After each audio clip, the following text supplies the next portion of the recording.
Prologue. Scryer. The schism was years ago, and yes, at the time we were desperate. Any solution was acceptable, no matter how ludicrous. But it has been over 50 years. Our enemies are routed. Our temple has never been stronger. Let us put an end to this despicable practice that continues to taint our bloodline. Let us put an end to the scrying. Sir Cadix, Knight of Brachyura, 417 AD. Again! The olive-skinned youth spat out a mouthful of dirt and pulled himself laboriously to his feet. He took a moment to catch his breath, his cold, piercing blue eyes scanning his surroundings. The temple practice yard had been deliberately built on the very edge of the clifftop. 3 sides of the stone-columned square were turned towards the barren, windswept bluffs of Kessrin.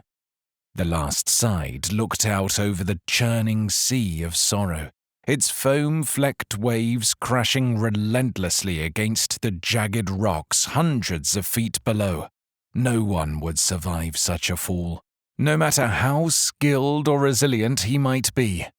The callous, destructive power of the sea was a constant reminder of man's insignificance. Dark grey storm clouds boiled angrily overhead, pushed inland by the strong maritime wind. A flash of brilliant white lightning followed by a growling rumble of thunder heralded what was soon to come. Aldurin! Again! A dozen initiates lined the western side of the square, still as statues, their backs to the desolate sea. They were focused intently on 2 young men sparring in the grit and dirt of the yard, and the taciturn temple master instructing them. Aldurin's adversary was different from him in almost every way, squat and broad-shouldered, where Aldurin was tall and wiry, blonde-haired and pale-skinned, where Aldurin was tanned with close-cropped black hair, and, of course, perfect patrician features in contrast to Aldurin's battered, flat nose and scarred visage. His name was Cadix, and Aldurin wanted nothing more than to grind that blonde hair and flawless smile into the stinging grit of the practice yard. Aldurin! The temple master called again irritably. The wind was picking up, swirling the loose dirt into miniature whirlwinds. Yes, master, Aldurin replied with a sigh. They had been repeating attacks and counterattacks for the last hour, and despite using everything he had learned from his time at the temple, he had yet to break through Cadix's defenses. His opponent was 2 years older, stronger, and above all more experienced. Aldurin slipped into an offensive stance and edged slowly forwards, seeking some flicker of insight in Cadix's eyes, revealing what he would do. But the older youth was cold and unreadable, a slight smile of disdain being the only emotion visible on his face. Suddenly, Aldurin propelled himself forward, aiming a quick combination of punches to his enemy's face. As Cadix raised his arms to block the assault, Aldurin swiveled round and sent a sharp roundhouse kick whistling towards his opponent's exposed right knee. At the last moment, Cadix took a half step backwards and the kick failed to connect. Aldurin stumbled, caught off balance, and a jab to the shoulder was enough to hurl him crashing to the ground. A kick to the stomach ripped his tunic and sent him rolling backwards. Cadix laughed, a high-pitched nasal sound half lost in the wind. He brushed some imaginary dust from his shoulder and winked to the watching initiates. And so, yet again, the boy does not understand the difference between a dance and a fight. You are trying to hit me, Scryer, not woo me. Scryer. Aldurin hated that word. Most of the initiates were born here at the temple, their parents being members of the Order of Brachyura, 4th of the 12, and distant descendants of his bloodline. But, as the population dwindled, it was decided that this was not enough, and that if the Order was to survive, it must venture forth from the comfort of the temple walls and search for others whose blood contained traces of the 12. This became known as the scrying, and those brought back from the outside world were quickly labelled as scryers. Scryers were easy to spot. Those born and raised in the temple spent most of their time in the caves and tunnels cut deep into the cliff face. When necessity forced them outside, they were faced with the damp marshlands surrounding the cliffs, the frequent thunderstorms and the cold, biting wind. Sun was a rarity, slow to show its face and quick to slip away. Most initiates were pale and thin, their skin bleached white from lack of sunlight. Scryers, on the other hand, were found throughout the 9 baronies in a myriad of skin tones and sizes. And they were not welcomed with open arms. The opposite, in fact. For the most part, scryers were half-bloods. Only one of their parents was a true son or daughter of Brachyura. They were seen as tainted, inferior. The word scryer quickly became derogatory, a symbol of the divide between those born within the temple and its more recent arrivals. Alderin's mother had been part of the order and his father a butcher. His early years were spent slaughtering livestock, dressing their flesh and selling their meat. These were long, hard days out in the sun with a cleaver or filleting knife, animal blood sluicing down his arms as he worked. His tanned body made him immediately recognizable for what he was and what he would always be: an outsider, a pariah, a scryer. "Well, scryer, want another go at it, or have you had enough for today?" Cadix wandered over to the prostrate form of Alderin and prodded him with his foot. "Enough talking," growled Alderin angrily. He rose unsteadily to one knee, hand pressed against his aching stomach. "Once more." "Very well. Quickly now, before the storm hits," said the temple master, eyeing the darkening sky warily. Cadix rolled his shoulders and smiled.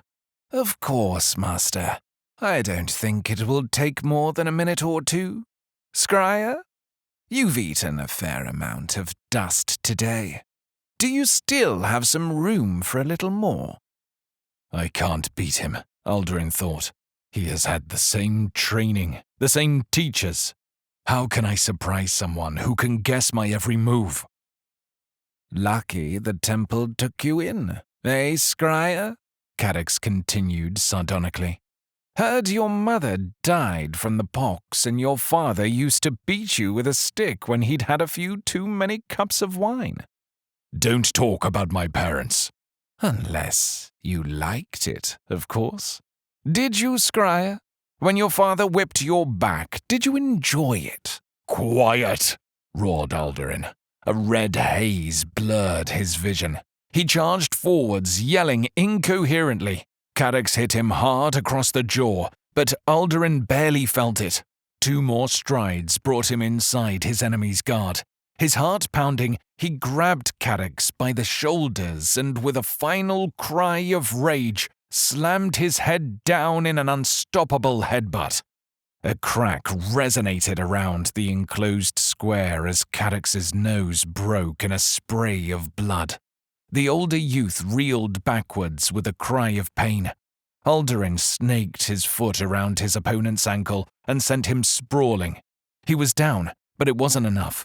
Alderin moved forwards, his hands bunched into fists, his breath escaping from his lungs in short, angry gasps. "That's enough," came the voice of the temple master, reaching Alderin beyond a sea of boiling red waves. "My opponent has not yet yielded, master," he replied through clenched teeth, drawing on every ounce of self-control he had. "You forget yourself." "But—" The temple master cut him off with a swing of his wooden cudgel, dealing Alderin a stinging blow across the shoulder. "I said enough, Scryer. I suppose you are pleased with your victory? Do you really believe you fought with honor, with decency? Is this the image you wish to convey to others? Is this how you would represent our order? If Brachyura was standing here now, he would be ashamed." Though I suppose I shouldn't have expected anything better from a scryer like yourself. You will never be one of us, boy. Not now. Not ever. Dismissed.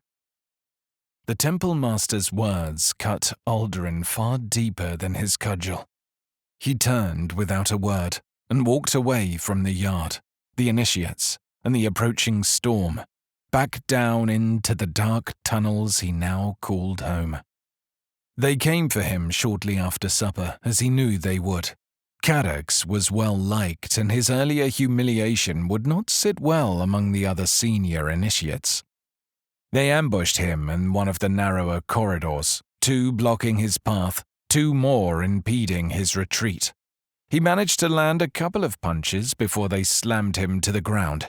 A stray kick knocked a tooth from his mouth, another cracked a rib. He curled up into a ball on the floor, hands over his head as the blows rained down. One of the stronger assailants stamped on his wrist with a booted heel, and Aldurin screamed in agony as the bone shattered. This seemed to satisfy his attackers, who ceased their assault and slinked away into the shadows. He was found a few minutes later and carried to the infirmary where his wrist was splintered and bandaged. He slipped in and out of consciousness as day became night. Then night became day.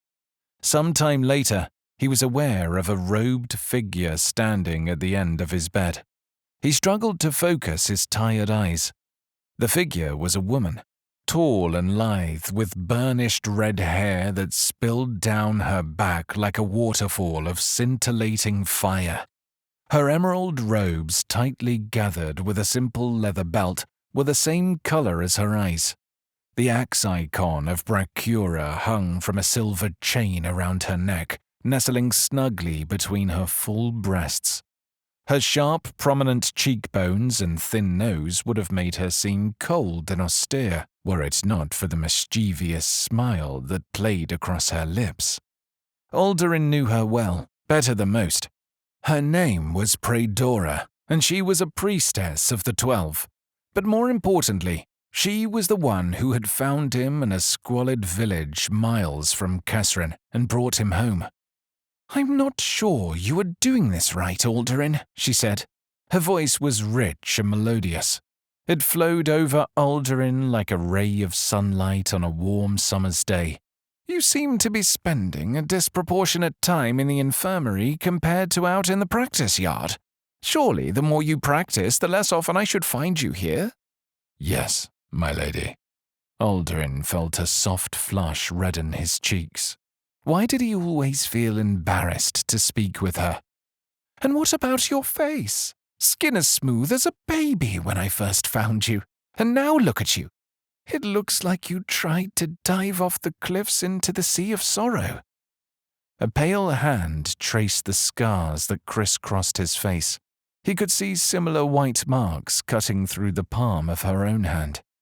There was only one way to detect the descendants of the 12, and that was to mix their blood with that of a priestess, provoking a chain reaction between the two. Sometimes it was nothing more than a tingling sensation or an electric shock, but occasionally it could be much more, a melding of minds between priestess and initiate. When, 2 years ago, Praedora had cut open her palm and pressed it against his own, Aldurin had felt the full weight of her strengths, weaknesses, fears, and desires. He glanced up to see her studying him, worry creasing her brow. "It is nothing, my lady. A simple jest between initiates." An ebony-skinned patient moaned in the bed to his right. Tall and thin like Aldurin, his face similarly covered with cuts and bruises. Another scryer. In fact, most of the infirmary was full of young men and women who had not been born here. "I came to talk to you about something," said Praedora. She sat down beside him on the bed and smoothed out the folds of her robe. Aldurin could discern a faint smell of honeysuckle. "I think you are losing yourself," she continued. "What?" "Do you remember when we first met?" "At the scrying?" "No, before that. We had just arrived at your village. It was raining hard and we were exhausted. No one rode out to greet us. We are used to this, of course. It is common for us to be shunned, feared even. And then you arrived, and you greeted us courteously. You led us to the nearby inn. Why, one of the knights told me that you had even unsaddled and groomed our horses yourself. And yet you asked for nothing in return. Do you remember? Can't say I do, my lady. But I always used to greet newcomers to the village. Seemed the right thing to do. Exactly. The right thing to do. You have great potential, Alderin. One day, you may be better than all of us, but you must stop wanting to be like those who were born here. But they have such an advantage. Do they? They have lived here, and only here. They have been raised in safety, in comfort. They know nothing of the outside world, and the hardships it can bring. Many are bitter and resentful, unwilling to share this life with others. Why would you want to be like them?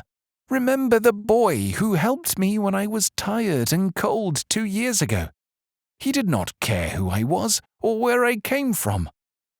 Alderin stared into her green eyes and knew she was right. He had forgotten who he was. I will try, my lady. I hope you will.